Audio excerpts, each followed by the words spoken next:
to AEF TV in association with Soroti. We're joined now by Reda El Chaar, who's the Executive Chairman of Access Power.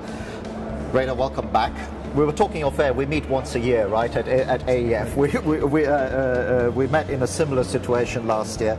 And when we were talking last year, you were talking a little bit about your vision for Access Power to be one of the largest. I think last year I made you the largest off the cuff, but one of the largest private Pan-African utilities. Can you just talk to us a little bit about 1 year on? Where is that journey going?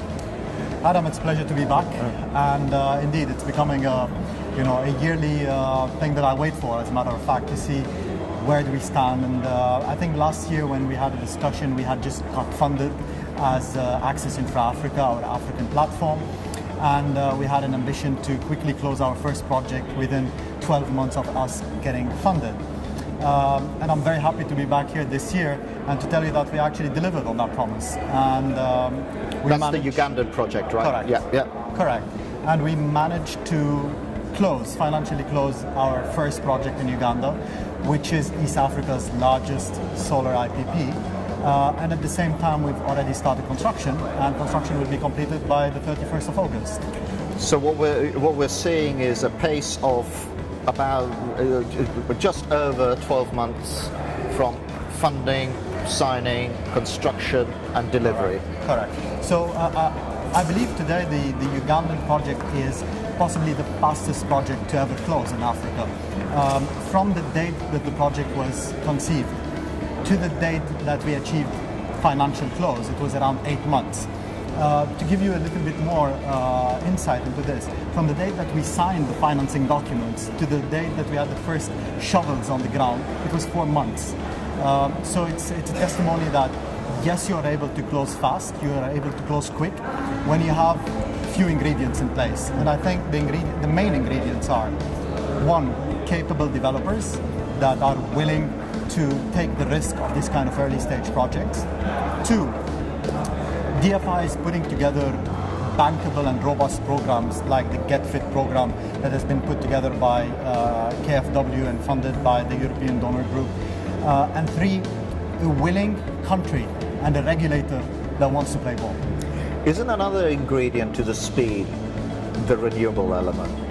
Because with traditional generation, you need to put in a whole load of ancillary infrastructure, whereas with renewables, you need everybody knows what you need. Isn't that one of those key ingredients of speed as well? That's very true. I think speed is a key element that has been emphasized for renewables as a key advantage, especially for smaller scale 10 megawatts kind of plants that could be plugged into existing infrastructure. So just to give you a feel of that, in 6 months we would have gone from first shovel on the ground to commercial operations without any major grid upgrades or anything like that. So and last year when we were talking, you were very excited about the ACF, and when we were talking off air, you were even more excited about it because it seems to really have accelerated. So, can you give us a bit of an update on just the volume of projects that are coming into that vehicle? Correct. And I think off air you said something interesting, which is if you set yourself up to become a large, as you said, one of the largest IPPs in Africa, there's no way you can do this without a very capable and robust project origination capability. And that's where the ACF, the Access Co-Development Facility, plays an immense role. As a matter of fact, ACF is today a major engine for us to originate projects and conceive those projects. So last year we had submissions of around 55 projects for the ACF. This year we received 97 projects. Wow. Which shows that the ACF is, number one, a very relevant platform that addresses a real need in the market. And we're very happy to become more and more trusted by those local entrepreneurs that we're trying to partner. And it shows credibility as well, doesn't it? That people are willing to go in, because these people aren't silly. They'll know that, hey, if I go here, I've got a hope of something happening. Correct. I think the last year had a very big demonstration effect. So it really demonstrated the robustness of the platform. So as you're aware, last year we awarded the Nigerian 50 megawatt project in Abiba to a very capable local development team called Quaint Energy from Nigeria. And I think today this project stands at much better grounds from the day that we entered into it. The project has completed all of its major licensing, acquired the land, and possibly it is the most well-developed and advanced project in Nigeria today in the solar sector. And I think people and local African entrepreneurs picked up on that initial success. And that's why we saw this large influx of new projects and new countries that are now contributing towards AEF. Because you're also very interested in having a stake in the running and the operations of the projects rather than just, okay, well, that one's live, let's run off and do another one. Correct, you know, correct.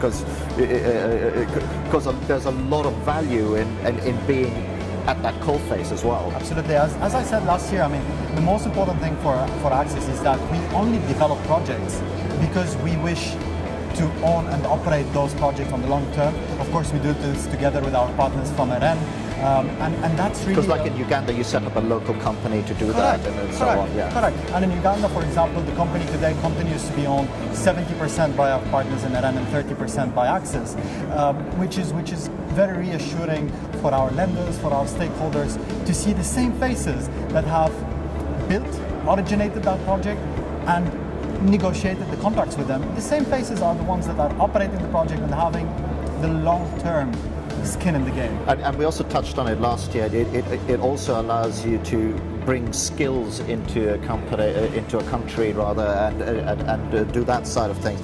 And it just to give us a picture, I've got some notes about what you said last year. Last year you said you had a pipeline of about 70 megawatts pipeline across 11 different projects.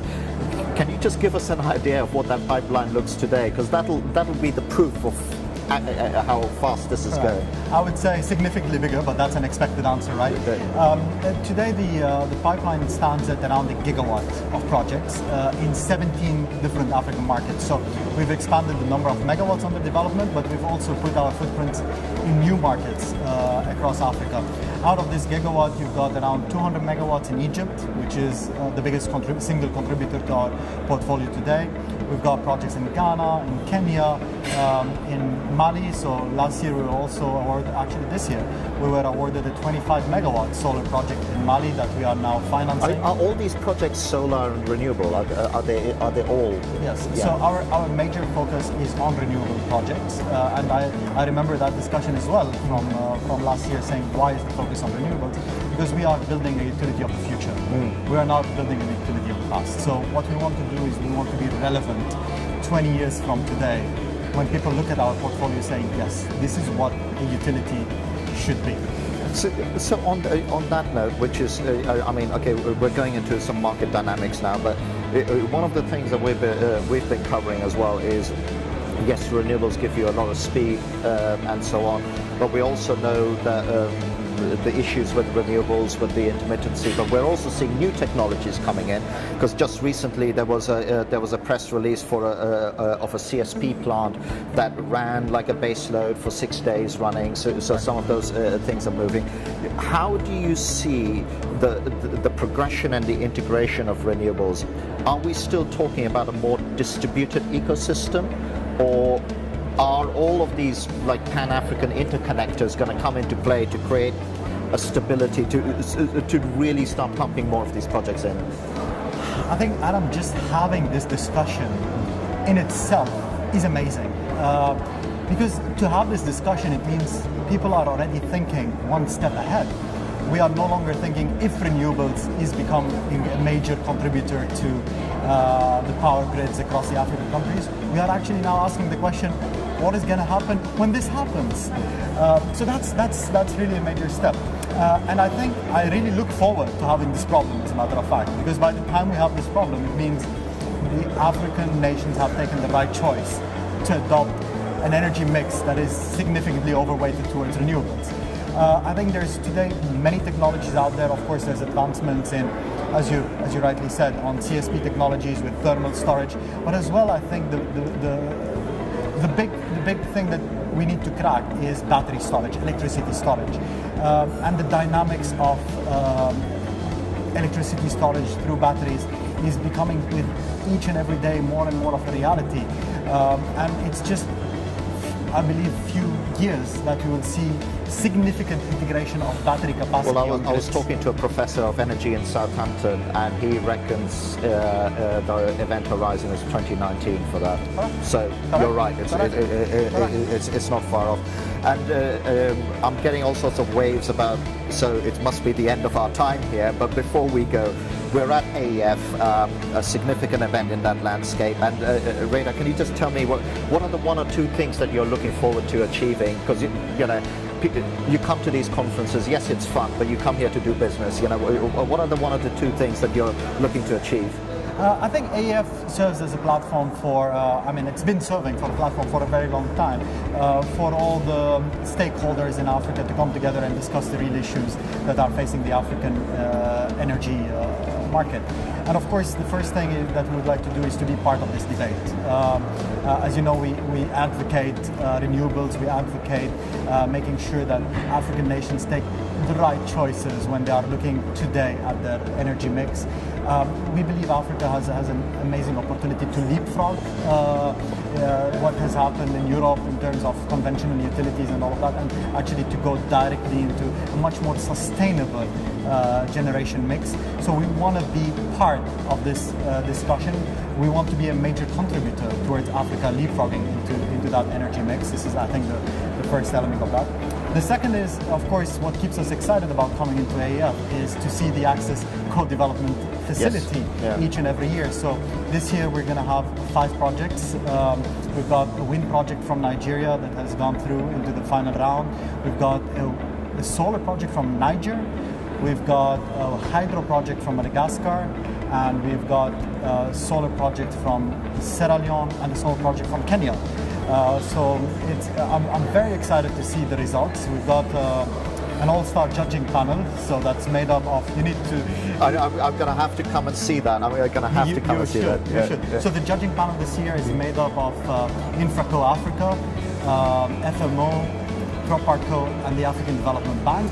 So we've got an all-star panel to judge those projects, and we really look forward to seeing the results. I really want to know what's the next project I'm investing in. Well, there you go, and I hope the next project goes as fast as that Ugandan project. I surely hope so. Oh, faster.